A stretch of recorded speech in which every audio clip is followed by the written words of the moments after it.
அதிமுகவினுடைய தொண்டர்கள் உரிமை மீட்பு குழு என்ற ஒரு தனி இயக்கத்தினை பன்னீர்செல்வம் தலைமையில் கடந்த 3 ஆண்டுகளுக்கு மேலாக நடத்தி வருகிறார். அதிலும் குறிப்பாக 3½ ஆண்டுகளுக்கு முன்பாக சரியாக 2022ஆம் ஆண்டு பொதுக்குழுவில் பன்னீர்செல்வம் மற்றும் வைத்தியலிங்கம் உள்ளிட்ட மனோஜ் பாண்டியன் உள்ளிட்ட முக்கிய நிர்வாகிகள் அதிமுகவிலிருந்து பொதுக்குழுவில் நீக்கப்பட்டு நிறைவேற்றப்பட்டிருந்தது. அதனைத் தொடர்ந்து தங்களை மீண்டும் இணைக்குவதற்குண்டான அந்த ஒருங்கிணைப்பு குழுவினை பன்னீர்செல்வம் தலைமையில் மேற்கொள்ளப்பட்டிருந்தன.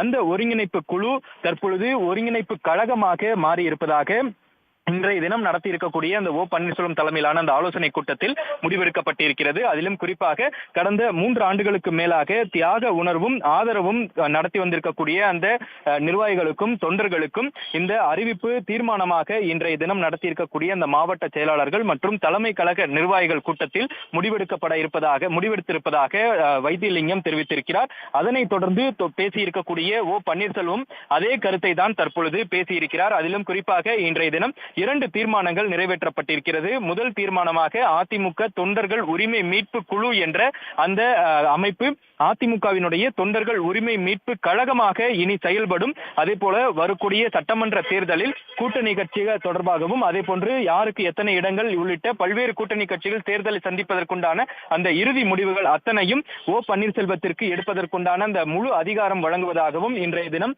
2 தீர்மானங்கள் நிறைவேற்றப்பட்டிருக்கிறது.